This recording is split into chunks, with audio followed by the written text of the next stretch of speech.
voir ensemble. Il n'est pas question qu'un journaliste soit encarté. Ça va même très loin puisque Reporters sans frontières, qui crée par exemple une section aux États-Unis en ce moment, a du mal à faire entrer des journalistes dans cette association parce qu'ils craignent qu'il y ait conflit d'intérêts entre leur rôle de journaliste et l'appartenance à cette association. C'est pour dire qu'il y a vraiment une tradition. Alors c'est pas le seul modèle, hein. En Europe, par exemple, on a eu pendant très longtemps en Allemagne, mais je crois aussi en Belgique, un modèle qu'on appelait de pluralisme interne dans la télévision. C'est-à-dire que, comme dans les journaux, c'est la diversité des journaux qui peut faire le pluralisme. À la télévision, le problème, c'est que pendant très longtemps, on avait une, voire deux, trois chaînes, très peu. Donc on s'était dit que pour qu'on ait une garantie d'objectivité, de pluralisme, etc., il fallait des journalistes de tous les bords. Donc on vérifiait que les journalistes avaient des sensibilités. Donc ils peuvent afficher leur sensibilité, mais de tous les bords. Mais il fallait qu'il y ait un équilibre, voilà. Gilles Bruno, vous êtes d'accord sur cette analyse du cas français ? Je suis d'accord avec l'analyse, tout à fait, mais je ne suis pas sûr qu'on ait envie forcément de devenir ou de voir ce qui se passe aux États-Unis arriver en France.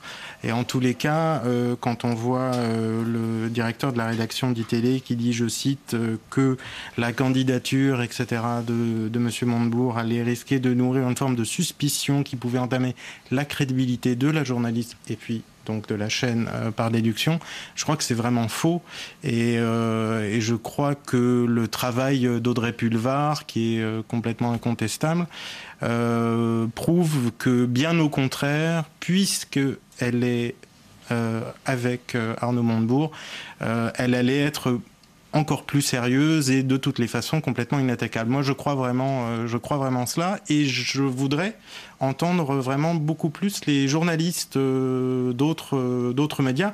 On a entendu des déclarations, il y a eu beaucoup de déclarations. On a beaucoup entendu des socialistes Absolument, qui mais on a entendu aussi Claire Chazal, de par exemple. Ségolène Royal à Julien Drey. Voilà, on a entendu Claire Chazal.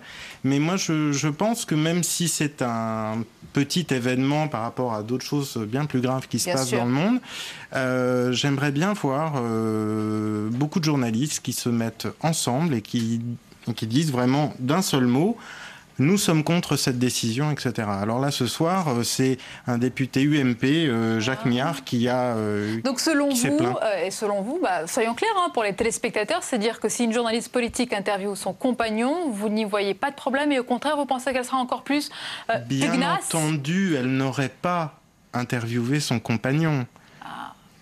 Et ça me paraît normal et c'est pas très grave. Et on va pas lui en vouloir que dans le calendrier des interviews, à ce moment-là, elle n'interviewe pas son compagnon. On parle d'un cas en général, voilà.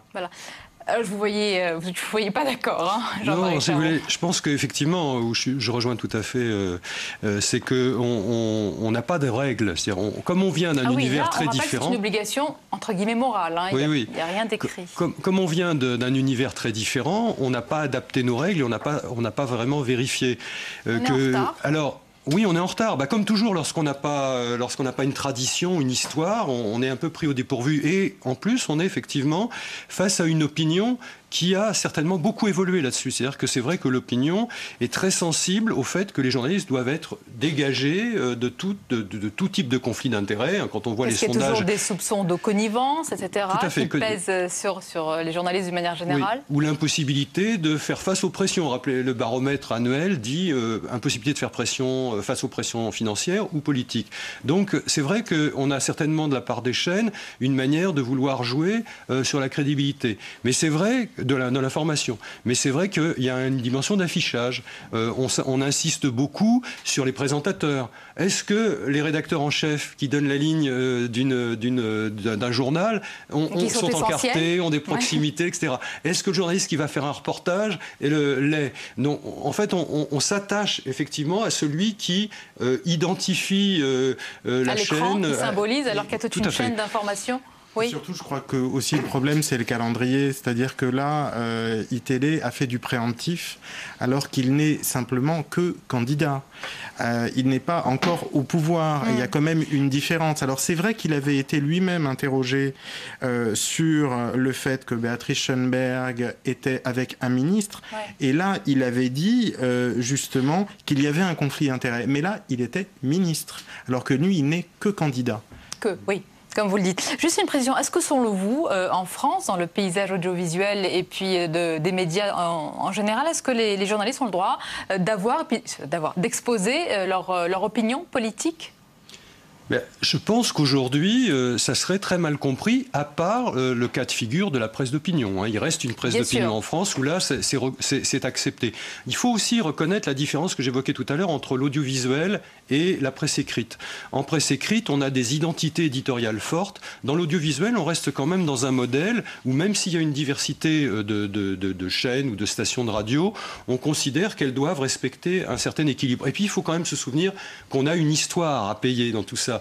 Et que l'audiovisuel public a été très longtemps sous la tutelle du politique. C'est le syndrome de M. Perfit qui révisait les conducteurs de journaux télévisés. C'est Georges Pompidou qui disait que le journal télévisé de 20 heures, c'était la voix de la France.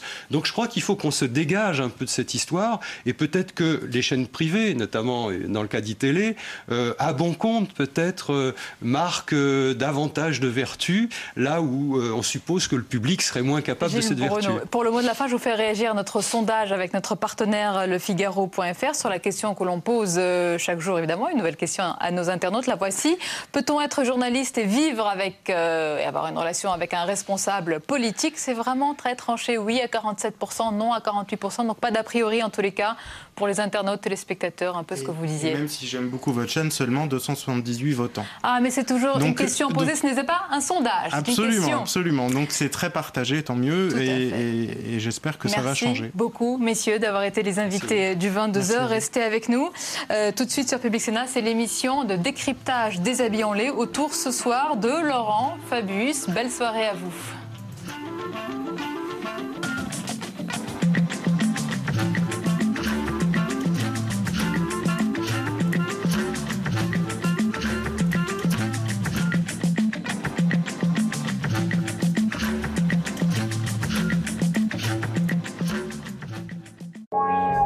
Rendez-vous porte de Versailles pour suivre sur Public Sénat le 93e congrès des maires de France. Un événement très attendu au lendemain de la réforme des collectivités locales et du remaniement ministériel. Avec des débats, des reportages et des interviews. Le congrès de l'AMF, c'est cette semaine sur Public Sénat. Bienvenue dans Tous au Vert sur Public Sénat. Je rappelle le concept 24 projets éco-citoyens.